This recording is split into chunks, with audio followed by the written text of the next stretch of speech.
నాకు ప్రత్యక్షత, ఇశ్రాయేలు ధైర్యము, పరలోక ఆహారం, బలమైన అభిషేకం, పాడైన బలిపీఠం పరిశుద్ధమాయను. పరలోక అగ్ని ద్వారా ప్రజలను దర్శించావు, పాడైన బలిపీఠం పరిశుద్ధమాయను. పరలోక అగ్ని ద్వారా ప్రజలను దర్శించావు. చెట్టునకు మంచు వలె, భూమికి వెలుగు వలె, విత్తనముకు నీరు వలె నాకు నీ ప్రభావం. చెట్టునకు మంచు వలె, భూమికి వెలుగు వలె, విత్తనముకు నీరు వలె నాకు నీ ప్రభావము.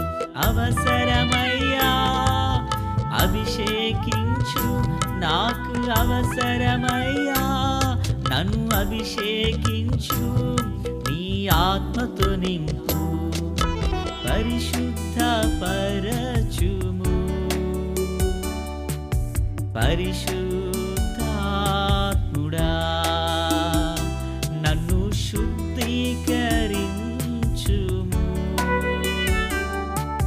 నా ప్రియ శుద్ధాత్ముడా.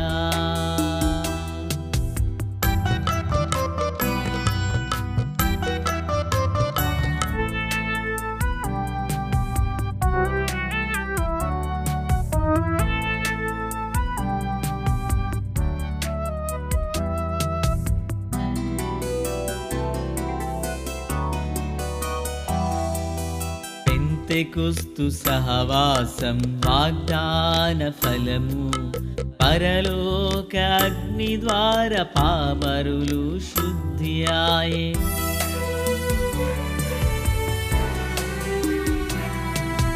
పెంతెకొస్తు సహవాసం, వాగ్దాన ఫలము, పరలోక అగ్ని ద్వారా పామరులు శుద్ధియాయ్. పేతురు సందేశం, ప్రజలకేమో రక్షణ, ప్రవహించే శుభవార్త పరిశుద్ధులచే. పేతురు సందేశం, ప్రజలకేమో రక్షణ, ప్రవహించే శుభవార్త పరిశుద్ధులచే. చెట్టునకు మంచు వలె, భూమికి వెలుగు వలె, విత్తనముకు నీరు వలె నాకు నీ ప్రభావం. చెట్టునకు మంచు వలె, భూమికి వెలుగు వలె, విత్తనముకు నీరు వలె నాకు నీ ప్రభావము. అవసరమయ్యా అభిషేకించు, నాకు అవసరమయ్యా నన్ను అభిషేకించు. నీ ఆత్మతో నింపు, పరిశుద్ధ పరచుము. పరిశుద్ధాత్ముడా నన్ను శుద్ధీకరించుము. నా ప్రియ శుద్ధాత్ముడా. రండి దేవుని వాక్యంలో నుంచి సంఖ్యాకాండము 8వ అధ్యాయము 20వ వచనము మొదలుకొని 26 వరకున్న వాక్యాన్ని మనము ధ్యానం చేయబోచున్నాము. ప్రియులారా, 22, 23 మరియు యెహోవా మోషేకు ఇలాగు సెలవిచ్చును, ఇది లేవీయులను గూర్చిన విధి. ప్రార్థన. తండ్రి దేవా స్తోత్రాలు. చదవబడిన వాక్యము మీది, వినుచున్న వారందరూ మీ వారు. మీ దాసుడనైన నన్ను సంపూర్ణముగా మరుగు చేసి దైవస్వరమును వినిపింపచేయండి.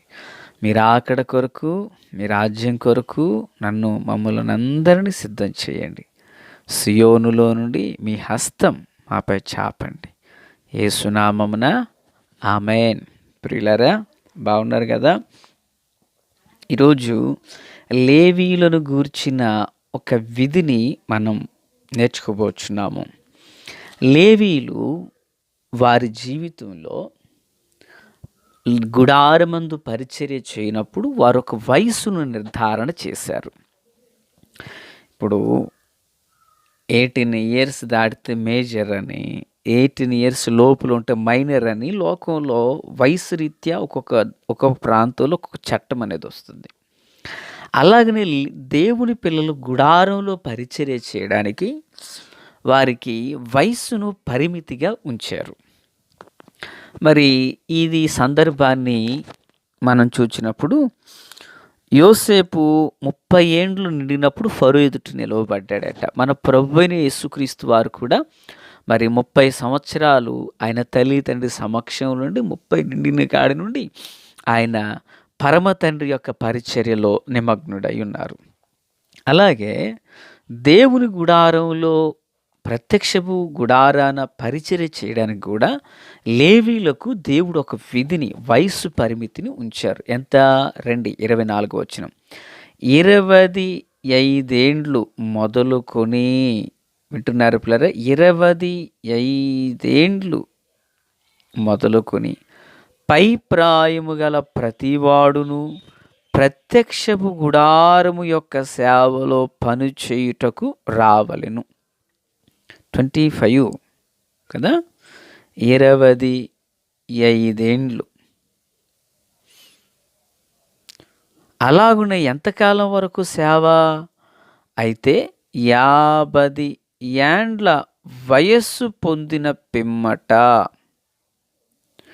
వారు ఆ పని మాని ఊరుకుండవలెను. 50 ఏళ్ళు.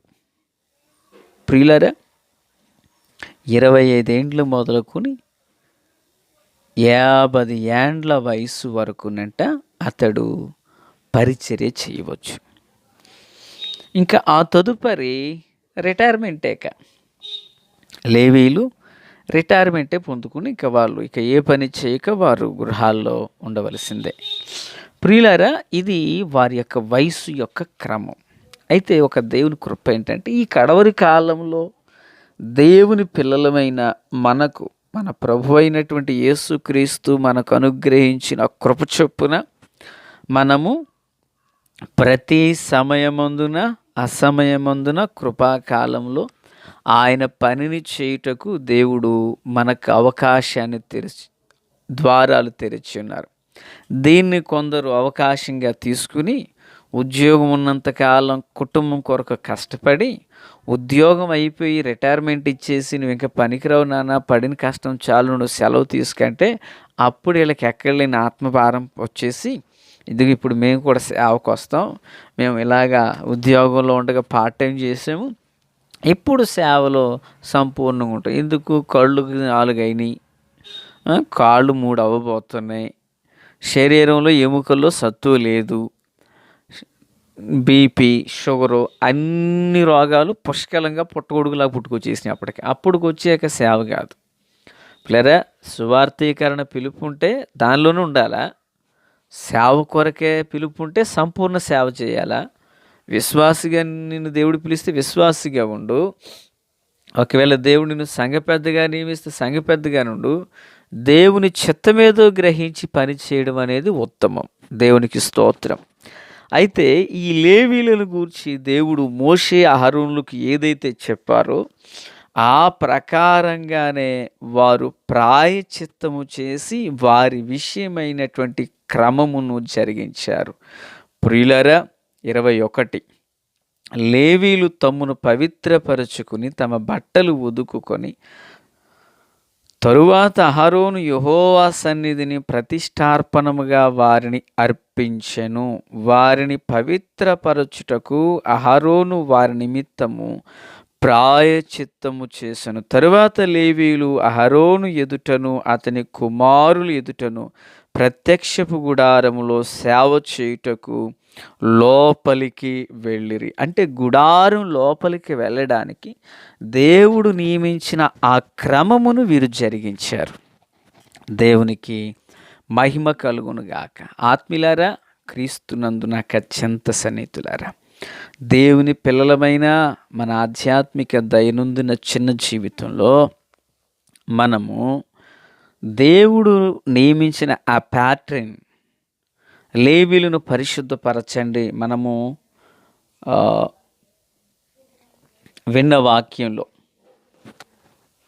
మనము విన్న వాక్యంలో, గడిచిన శనివారం విన్న వాక్యంలో లేవీలు ప్రత్యేకించబడ్డారని, పవిత్రపరచబడ్డారని, ప్రతిష్ఠించబడ్డారని విన్నాం. అలాగున ఆ క్రమములో వీరేం చేయబడ్డారంటే దీవెనకరంగా మారారు. ఆ క్రమంలో వీరు ఆశీర్వాదదాయకంగా మారారు. ఆ క్రమంలో వీరు ప్రతిష్ఠించబడి ప్రభు యొక్క సన్నిధానంలో నిలిచారు.